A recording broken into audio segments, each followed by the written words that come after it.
La situation est surprenante au vu des résultats cette année de Johann Zarco avec Honda, mais il semblerait que le HRC ne choisisse pas Johann Zarco, premier pilote Honda au championnat pour 2026. On va en reparler parce que ça fait beaucoup de bruit en ce moment et je trouve ça assez injuste. N'oubliez pas de liker, partager, commenter et surtout vous abonner à la chaîne, c'est très important. On est de retour et on est parti. Ces dernières semaines, quelque chose s'est passé entre Honda et Johann Zarco.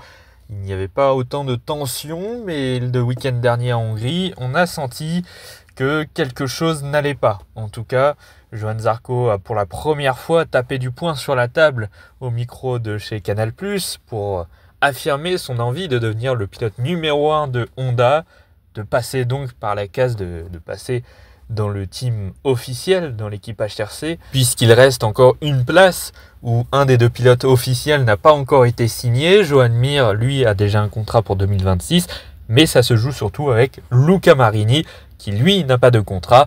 Et quand on regarde le championnat, Johann Zarco est 9e avec une victoire et 2 podiums, quand Luca Marini, lui, est sorti certes d'un très bon week-end en Hongrie, mais qui n'est qu'au final que 13e au championnat, ce qui est derrière un pilote satellite quand même.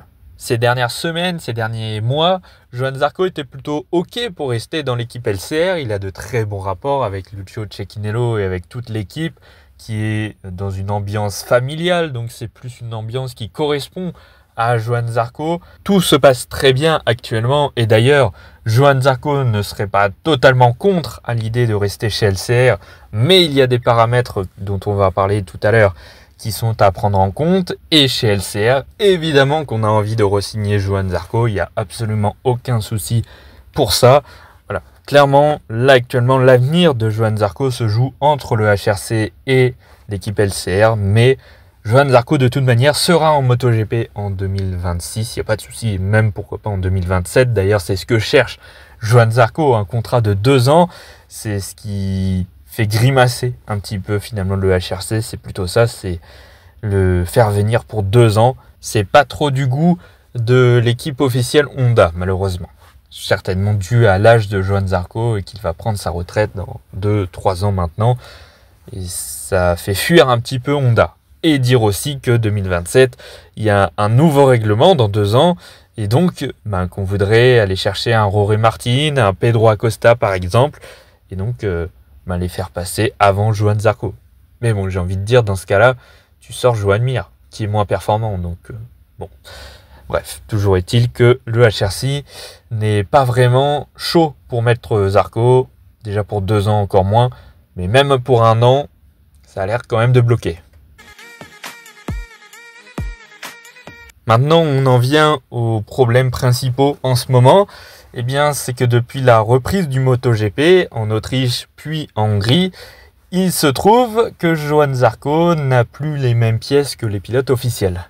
C'est un gros problème actuellement et c'est pour ça qu'actuellement Johann Zarco se retrouve à hauteur à minimum des pilotes officiels, voire même derrière. En Hongrie, ça a été une catastrophe pas possible quand les 2 pilotes officiels Honda ont réussi des top 10 et même top 5 pour Luca Marini, alors que Johann Zarco, lui, essayait de gratter quelques points. Les évolutions apportées au Honda officiel, apparemment, ont bien fonctionné, ce qui a fait bien progresser la Honda. Mais voilà, le problème, c'est que les pièces n'ont pas été apportées au pilote numéro 1, en tout cas le pilote premier au championnat des pilotes, Johann Zarco. Et c'est là que commencent les tensions déjà. Il est là, je pense, le plus gros problème actuellement, c'est que Johann Zarco était OK de rester dans l'équipe satellite LCR, mais dans condition qu'il ait les dernières pièces de Honda, du même titre que les pilotes officiels. Sauf que pour d'une raison ou une autre, Honda a décidé de couper court à tout ça, et Johann Zarco se retrouve avec les vieilles pièces, en tout cas les pièces qui fonctionnaient apparemment moins bien que les nouvelles apportées ces derniers temps. On parlait d'un bras oscillant par exemple, ce qui est quand même une pièce assez importante quand même d'une moto, donc ça avait l'air de bien plus fonctionner. Donc c'est ça qui est vraiment frustrant pour lui et même pour le public, pour ses fans surtout, c'est de se dire que si Luca Marini a réussi à faire 4e et 5e en Hongrie de la sprint et de la course principale, imaginez Johann Zarco qui les bat très souvent même quasiment tout le temps, les pilotes officiels, avec ces nouvelles pièces, il aurait pu quasiment viser un podium, je pense, ou en tout cas un beau top 5 sûr. Mais non, du coup, il n'y a pas assez de pièces, et Johann Zarco dégringole au classement, que ce soit au classement en course après course, ou même au championnat, il perd du terrain. Alors pourquoi Honda ne lui donne pas les dernières pièces comme ils ont fait depuis le début de leur collaboration? Depuis que Johann Zarco est arrivé dans l'équipe LCR chez Honda, on lui a toujours donné les dernières pièces parce qu'il a toujours été le plus performant. Et c'est logique, face à Joan Mir et Luca Marini, c'est lui qui a récolté les pièces à chaque fois, enfin en tout cas en même temps que les pilotes officiels. Et là d'un coup, plus rien. Alors est-ce que dans l'équipe officielle, au HRC, on commence à s'agacer du fait qu'un pilote satellite devance largement les pilotes de l'équipe officielle?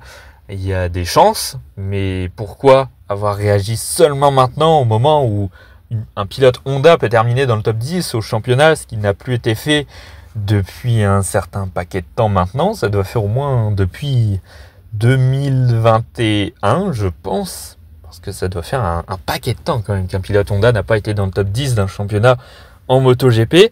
Pourquoi le faire maintenant et pas en début 2025 par exemple? Quand même assez surprenant le timing quand même. Et puis d'un autre côté, j'ai l'impression que c'est un petit peu une excuse pour dire, voilà, vous voyez, ces derniers temps, Luca Marini performe plus que Johann Zarco. On sait qu'en MotoGP et comme beaucoup de compétitions sportives, que ce soit dans le sport mécanique ou ailleurs, on a beaucoup la vision courte. En tout cas, les managers, etc. ont beaucoup la vision courte. Ils ne voient que les dernières semaines seulement. Ils ne regardent pas tout ce qui s'est passé avant. Et je trouve ça un petit peu dommage, surtout dans le cas de Honda. Là, c'est pas une équipe qui est en train de dominer, comme Ducati par exemple. C'est une équipe qui est en train de se reconstruire. Alors pourquoi déconstruire tout ce qu'on a fait avec Johann Zarco, qui est le pilier finalement du développement de cette Honda? Finalement, on a les pilotes officiels, mais ils sont pas assez performants pour donner des vrais bons retours techniques, ou pas assez en tout cas, je pense, en tout cas de ma vision. Je pense que Johann Zarco, il donne beaucoup plus à Honda dans les retours techniques pour développer au mieux cette moto. Donc c'est quand même assez particulier de lui refuser maintenant les nouvelles pièces de la Honda, surtout que c'est un pilote qui a vraiment été très patient, qui a toujours été positif quand même dans le projet Honda, alors que c'est une moto pourrie, on va se le dire. Alors cette année elle est meilleure, mais par exemple l'année dernière, tous les jours, toutes les courses, il aurait pu insulter sa moto, et il l'a pas fait. Et cette année encore, il a toujours été patient, et au final, ça paye pas aux yeux de Honda. On est en train de commencer à le snobber, et c'est complètement fou. Bref, en tout cas, c'est pour ça que Johann Zarco, depuis le week-end en Hongrie, commence à taper du poing sur la table en voulant être pilote au HRC plutôt que chez LCR. C'est pas parce qu'il n'aime pas son équipe LCR, c'est parce que il commence à voir que tu es dans une équipe satellite, donc tu n'as plus les pièces, et même si tu performes. Et d'ailleurs, cette histoire, ça me rappelle, il y a 2 ans, rappelez-vous, avec Alex Rins, qui venait d'arriver chez LCR, qui, en l'absence de Marc Marquez, était largement le meilleur pilote Honda, devant Joan Mir, devant Takahaki Nakagami. Il avait même gagné une course, rappelez-vous, au Grand Prix des Amériques. Il arrivait à faire des top 10. Malheureusement, ensuite, il est tombé, et grosse chute, et grosse blessure, et il a quasiment plus fait de course depuis. Mais au début, il voulait avoir les nouvelles pièces. Et on les donnait à Joan Mir, qui était beaucoup moins performant qu'Alex Rins. Ça me fait penser à cette histoire, encore une fois, avec Johann Zarco cette fois. Honda n'a tout simplement pas appris. Tout simplement. Bref, en tout cas, voilà. Si Johann Zarco veut rejoindre le HRC, c'est surtout parce qu'il n'a plus les nouvelles pièces. Et que s'il signe au HRC, il sera sûr et certain d'avoir les nouvelles pièces. Là, il n'y a pas de souci. Les pilotes officiels seront toujours au-dessus des pilotes satellites, même dans le cas où tu es plus performant que l'équipe officielle. Et puis là, c'est un petit peu moins évident, mais on a l'impression quand même qu'il y a des tensions entre le manager du HRC, Alberto Puig, et le pilote, Johann Zarco. Ce qui fait aussi que Johann Zarco ne rejoint pas le HRC. Je pense que Alberto Puig ne veut pas de Johann Zarco. On ne sait pas quelle mouche l'a piqué, on ne sait pas ce qui s'est passé entre les deux hommes. Et Alberto Puig n'a pas l'air d'apprécier Johann Zarco. Et du coup, ça n'a pas l'air d'être dans le même sens non plus. Mais après, Johann Zarco, lui, il s'en fiche de ne pas aimer son manager. Lui, il est là pour courir, pour faire des résultats, etc. Peu importe qui dirige l'équipe. Mais dans l'autre sens, ça n'a pas l'air d'être la même chose. Les résultats, peu importe, il faut un pilote que t'aimes. Apparemment, c'est la vision d'Alberto Puig. Je vous avoue que c'était déjà pas un personnage que je portais énormément dans mon cœur, mais là, le traitement qu'il est en train de faire à Johann Zarco, c'est quand même honteux. Enfin, c'est le meilleur pilote Honda, ça serait largement logique de le placer dans l'équipe HRC. On ne demande même pas à Alberto Puig de virer Luca Marini, juste de le mettre dans l'équipe LCR, au mieux. Là, il garde une place en MotoGP et il serait juste dans l'équipe satellite. Et même, j'ai presque même envie de dire, peu importe si Johann Zarco est dans l'équipe officielle ou non, au moins de lui laisser les mêmes pièces que les pilotes officiels. Alors, certes, d'un point de vue des coûts, ça peut être plus coûteux de développer des pièces nouvelles pour 3 motos au lieu de 2. Mais bon, Honda, c'est pas l'usine qui manque le plus d'argent, je pense. C'est un des numéro 1 mondial d'ailleurs, je crois, en moto. Donc, au niveau de l'argent, je pense pas que ça pose énormément de soucis de développer des nouvelles pièces pour 3 pilotes au lieu de 2. Donc voilà, au final, on en revient au point principal. Les pièces, les nouvelles pièces qui n'arrivent pas à l'équipe satellite. Et ça, c'est dommage. Voilà, tout ce qu'on demande, c'est que Johann Zarco ait la même moto que les pilotes officiels. Tout simplement. Que Alberto Puig ne veuille pas donner la place à Johann Zarco au HRC, bon, déjà, le choix est quand même assez particulier. Il y a quelque chose derrière, c'est sûr. Mais à la limite, si Johann Zarco gardait les mêmes pièces que les pilotes officiels, on n'aurait rien dit. Et d'ailleurs, ces dernières semaines, voilà, Johann Zarco n'était pas forcément le favori pour être au HRC, mais on n'a rien dit parce qu'il avait les mêmes pièces, il y avait des bonnes conditions chez LCR. Donc à la limite, ça n'aurait pas été grave de rester dans l'équipe LCR. Mais voilà, en ce moment, je trouve ça quand même très particulier de demander à Honda d'arrêter de fournir des nouvelles pièces à Johann Zarco. Il y a quand même de bonnes chances que ça vienne quand même du manager Alberto Puig. Je vois pas les Japonais refuser comme ça. Surtout après ce qu'a fait Johann Zarco avec Honda en endurance. Il a gagné les 8 heures de Suzuka, ce qui compte énormément pour les Japonais, pour les fans de Honda. Gagner Suzuka 2 fois de suite en plus, c'est quand même beaucoup. Et forcément, pour les Japonais qui travaillent chez Honda, je suis sûr que eux aimeraient bien voir Johann Zarco ou travailler avec Johann Zarco dans l'équipe usine. J'ai plus l'impression qu'il y a vraiment un homme qui ne veut pas. Et donc tout se bloque, c'est Alberto Puig. Alberto Puig qui devait déjà partir de l'équipe HRC depuis 2-3 ans. On le voyait partir et puis au final il est toujours là. Là encore, on parle d'une retraite à la fin de l'année. Mais bon, pour le moment, ça n'a pas l'air. Donc bon, voilà. Les choix en ce moment d'Alberto Puig depuis que Honda va mal, depuis 2020, sont quand même assez particuliers, je trouve. En plus, ce que je trouve complètement fou, c'est qu'il a complètement snobé Canal+ et les médias français pour parler du sujet Johann Zarco en Hongrie. Alors ça passe pas vraiment. Assume tes choix. T'as pas envie de mettre Johann Zarco parce que tu l'aimes pas, ben tu le dis et puis voilà, au moins tu essayes de trouver une petite excuse, même si on n'est pas dupe non plus. Mais non, il a juste snobé Canal+ et les médias. Il n'a pas voulu en parler. Je trouve ça encore plus dommage. Mais bon, c'est comme ça. Et ouais, clairement, il y a quelque chose qui ne passe pas entre Alberto Puig et Johann Zarco. Et c'est vraiment dommage.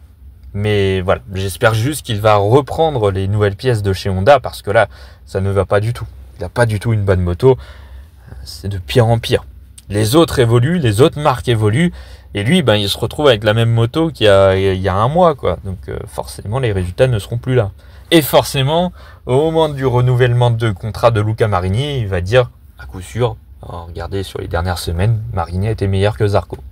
Forcément, quand t'as pas le meilleur matériel, t'as pas le même matériel surtout, forcément c'est plus dur d'exister. Mais voilà, c'est la vision particulière d'Alberto Puig. Bref, en tout cas, c'est la fin de cette vidéo. Merci d'avoir écouté jusque-là. N'oubliez pas de liker, partager, commenter et surtout vous abonner à la chaîne, c'est très important. Nous, on revient pour une prochaine vidéo dans quelques jours, quelques semaines, je sais pas. J'ai fait une petite pause là ces derniers temps. Mais voilà, on va revenir. Je vais peut-être faire moins de vidéos ces prochains temps, mais essayer de faire plus de qualité. Moins de vidéos, mais plus de qualité. C'est ce que je vais essayer de faire pour cette fin d'année 2025. Donc il y aura peut-être un peu moins de contenu. mais espérons un peu plus qualitatif et un peu plus travaillé surtout. Bref, on se retrouve une prochaine fois sur la chaîne. À bientôt.